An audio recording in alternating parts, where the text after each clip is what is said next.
Bien, en el apartado siempre el tema de funciones, el día de hoy veremos cómo determinar cuando una función es par o impar. Anteriormente ya hemos visto cómo determinar el dominio, rango, grafo de una función, cómo se puede representar a través de su tabla de valores, diagrama sagital, gráfica, cuáles son las propiedades, si pueden ser inyectiva, biyectiva o sobreyectiva.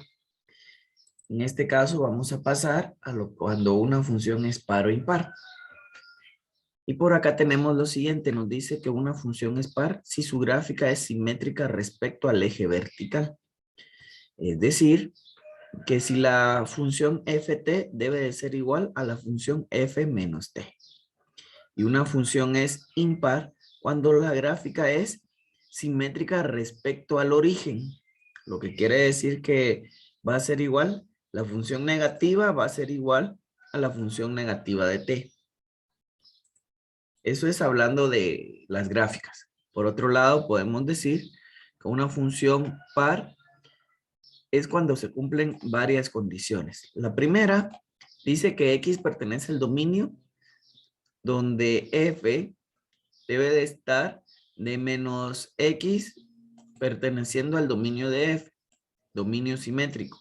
Y la segunda condición es que la función va a ser igual a la determinada función donde los valores de x o del dominio son negativos para todo x perteneciente al dominio f.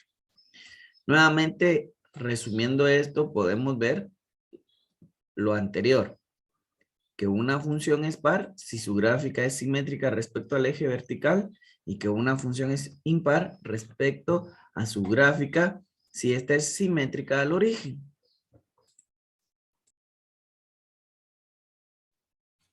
Bien, por acá tenemos tres casos o tres ejemplos para poder determinar cuando una función es par o impar. Como vimos prácticamente en las definiciones anteriores, que cuando es par o impar debemos de ver la simetría gráficamente hablando. Pero si no tenemos la gráfica, sino que únicamente tenemos determinada la función aritméticamente, ¿sí? Lo que vamos a hacer es el proceso para determinar cuándo es par o impar. Y este es el siguiente. Vamos a venir y a la variable x le vamos a agregar el signo menos dentro de la función. Quiere decir que yo voy a venir y voy a colocar f menos x. Y todo lo que tenga la variable x, yo le voy a agregar el signo menos.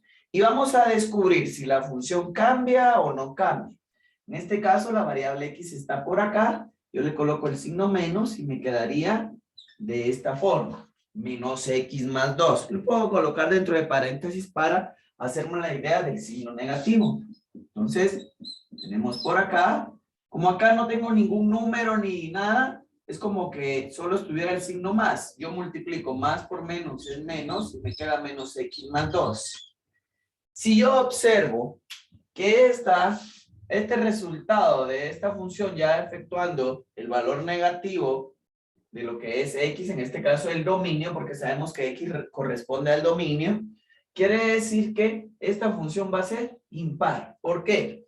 Porque si existe algún cambio entre f de x y f menos x, si existe un cambio entre estos dos, o sea, no son iguales, la función, como lo vamos a escribir por acá, prácticamente es impar, ¿sí? La función es impar, porque no son iguales, ¿sí? Existe un cambio y el cambio es a través del signo, ¿sí? Si me hubiera quedado técnicamente lo mismo, yo digo esa función es par. Y lo vamos a ver en el siguiente ejemplo. Aplicamos nuevamente el valor negativo a la variable x. Y en este caso me queda menos x elevado al cuadrado más 4, ¿verdad? Y resolvemos. Recordando que todo número, todo valor o toda variable que sea negativa elevada a un exponente par, siempre va a dar como resultado un valor positivo. Entonces acá menos x al cuadrado, me va a quedar x cuadrado positivo, más 4.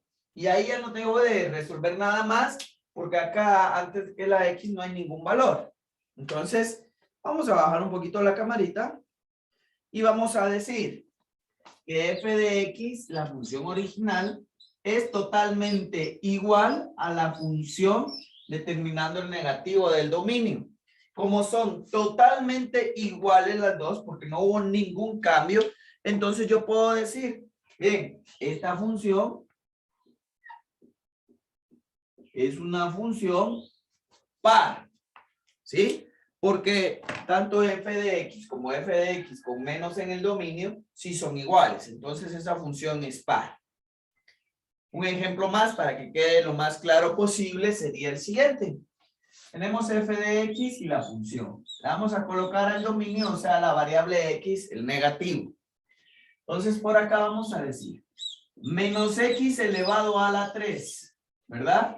Luego menos 2 menos x elevado a la 2, ¿verdad?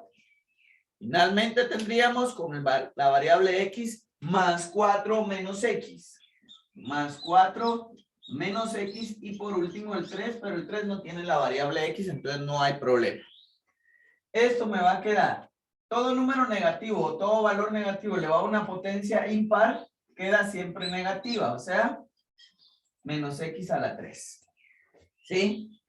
Luego, todo número que sea negativo elevado a una potencia par va a quedar siempre positivo.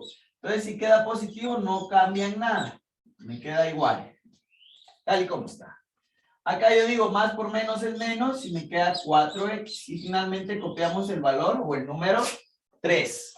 Si nos damos cuenta, y somos un poquito observadores, podemos deducir que el cambio lo tenemos en estos signos de por acá, ¿sí? En esos signos tenemos el cambio con respecto a la función original. Aquí son positivos y aquí están negativos. Lo que quiere decir que la función original y la función con f de x negativo, ¿sí? O sea, el dominio negativo, no son iguales. Al no ser igual, estas dos, al no ser iguales, me quiere decir que esta función va a ser una función impar. Y ahí quedaría lo que es, en este caso, cómo determinar cuándo una función es par y cuándo una función es impar. Bien, tenemos un pequeño ejemplo en el cual veremos varios aspectos dentro de una función determinada. En primer lugar, la función me dice que es f de x, 4x al cuadrado menos 2x más 4.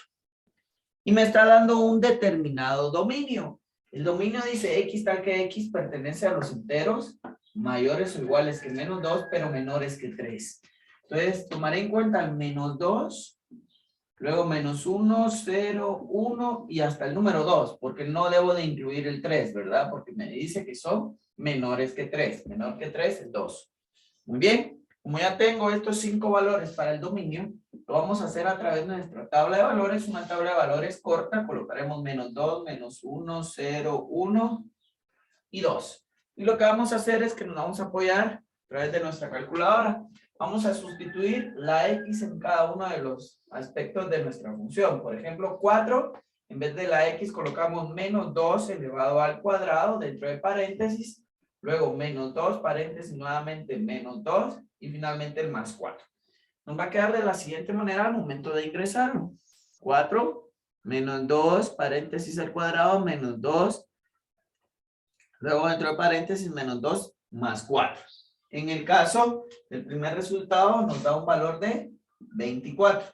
Luego cambiamos ese menos 2 y lo vamos a tomar en cuenta como menos 1 y nos queda 10.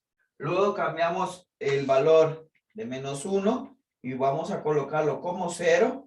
Y en este caso nos queda un valor, al momento de colocarlo como 0, nos queda un valor de 4. Lo cambiamos por 1, en este caso, y nos da un valor de 6. Finalmente lo cambiamos por el número 2, y en este caso con el número 2 nos da 16. Muy bien, entonces en este caso ya tenemos determinado nuestro rango. El rango será 24, 10, 4, 6 y 16.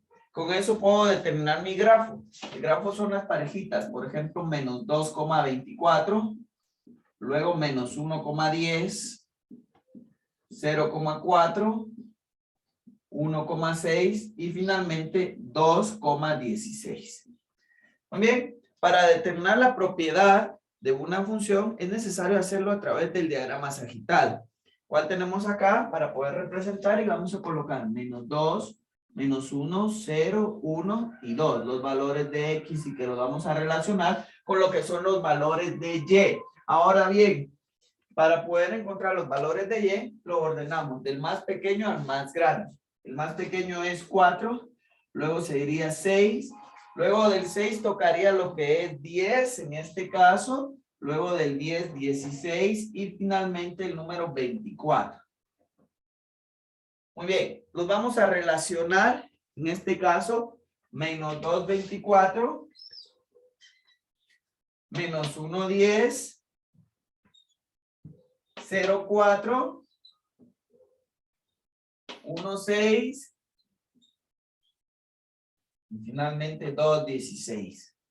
Si nos damos cuenta, dentro de nuestro diagrama sagital, tenemos que es 1 a 1, pero en desorden. Por lo tanto, podemos decir que cuando es 1 a 1 en desorden, la propiedad de esta función es una biyectiva, porque va 1 a 1 y en desorden, biyectiva. Para determinar cuándo esta función es par o impar, lo que vamos a hacer es que a la función le vamos a agregar el valor negativo de X, o sea, menos el dominio. Y en este caso, como nuestra función original, vamos a subir un poquito nuevamente, es 4. En vez de la X, colocamos menos X al cuadrado, menos 2, luego menos X más 4. Muy bien. En este caso, resolvemos. 4, todo número negativo le da una potencia par, queda siempre positivo y no hay cambio. Acá menos por menos es más, 2x más 4. Muy bien, esto nos quedaría de resultado. Si nos damos cuenta, sí existe un pequeño cambio en este segundo signo. Acá está más y acá al inicio es menos.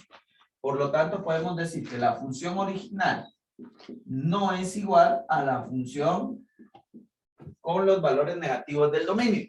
Por lo tanto, vamos a decir que esta función es una función impar.